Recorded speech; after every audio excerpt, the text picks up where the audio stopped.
Right, so we did our topic over panic disorder. We chose this topic because, I don't know, it was pretty interesting on how panic disorders work and how they come about and stuff. The article we chose was Panic Disorders in Cross-Cultural Perspective, and we chose this article because it went over just in general over different cultures and the variation, and it gave us a wide range and variety of who's affected and how they are affected by the disorder. The purpose of the article was to provide information on panic disorders and the effects it has on a person's cognition and psychological symptoms that can carry out and play a key role in the generation of the disorder. Another purpose of the study was to show how the catastrophic cognitions theory applies to panic disorder. Then it suggests that the catastrophic cognition theory then applies to all the other anxiety disorders. And we're going to go on to say panic disorder is a type of anxiety disorder in which you have repeated attacks of intense fear that something bad will happen. So obviously, once you develop it, you're always waiting for another one to come along. There are many symptoms of the panic disorder. It begins suddenly and it may be mistaken for a heart attack often. People with panic disorder live in fear of having another one. People with panic disorder may have at least 4 of the following symptoms during an actual attack: chest pain or discomfort, dizziness or faintness, fear of dying, fear of losing control, feeling of choking, feelings of detachment, feelings of unreality, nausea, sweating, chill, or hot flashes, trembling or shaking. Some of the causes of the panic disorder could be family history. It has been shown to run in families. It may be passed on to some people by one or both parents, much like our hair and eye color can be passed on. Abnormalities in the brain, it may be caught in different parts of the brain, it could be in there.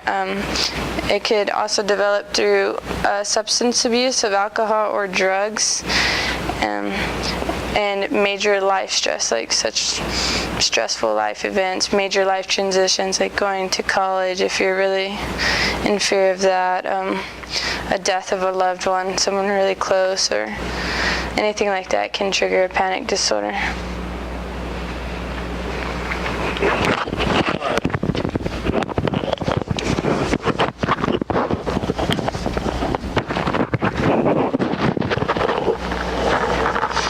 So you might ask, how is a panic disorder diagnosed? And if you have symptoms of a panic disorder, the doctor will begin an evaluation, performing a complete medical history and physical exam. Although there are no lab tests to specifically diagnose it, the doctor will use various tests to look for physical illnesses that are the cause of the problem. If they can't find anything, they'll refer you to a mental health professional or a psychiatrist or psychologist who will use special interview and assessment tools for evaluation.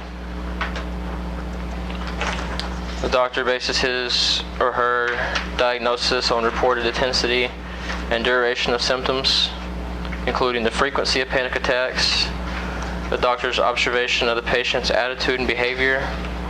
The doctor then determines if the symptoms and degrees of dysfunction suggest panic disorder. And how common are panic disorders? They affect about 2.4 million American adults. They most often begin in late adolescence and early adulthood, and is twice as common in women as in men.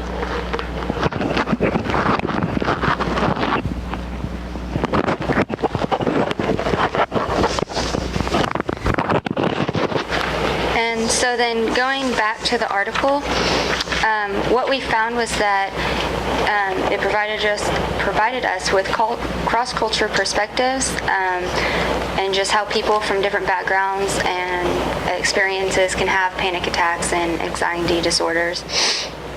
And some symptoms of the panic disorder are obsessive compulsive disorders that can vary across cultures too. And some symptoms are more prominent, and in other cultures, such as like Cambodian refugees and African American populations. And then there are also some genetic differences across the ethnic groups that may influence the anxiety attacks. And also gender is a part of the anxiety disorders in different cultures as well. And so how can a panic attack be treated? There's psychotherapy. It's just a type of counseling that can address the emotional responses to it. And the trained mental health professionals help by just talking through the strategies and understanding and dealing with their disorder. There's also cognitive behavioral therapy, and it's a type of psychotherapy that helps a person learn to recognize the change through patterns and behaviors through the troublesome feelings. There's also medication, the antidepressant drugs, and the anti-anxiety medications. And there's also some relaxation techniques that people can learn to just respond well to treatments with the panic attacks. And then, so moving on to what is the outlook for people with panic disorder. Panic disorders can also be successfully treated. It says that 90% of the people with a panic disorder can find relief and go on to live a happy life. But some complications of the untreated panic disorders include avoidance, anticipatory anxiety, and just another one, claustrophobia, and just the person that fears enclosed spaces and everything. And so it can be prevented. Oh, can it be prevented? Sorry, just read that. Panic disorders cannot be prevented. However, there are some things you can do to reduce the stress and decrease symptoms, including stop or reduce consumption of products that contain caffeine, such as coffee, tea, cola, and chocolate. And ask your doctor or pharmacist before taking any of the over-the-counter drugs or herbal remedies. And some worldview collision points that we found is Deuteronomy 31:6. It says, "Be strong and courageous. Do not be afraid or terrified because of them, for the Lord your God goes with you, and he will never leave you nor forsake you." And this, I think, just says, don't worry about anything in life. Don't be panicked over anything, that he is there with you always. And then another one is Jeremiah 29:11. "I know the plans I have for you, declares the Lord, plans to prosper you and not to harm you, plans to give you hope and a future." And just again, that the Lord knows what he's doing in your life, and just not to worry and be anxious about anything. You guys written in, and you know you're supposed to be providing 3 questions for every one of these.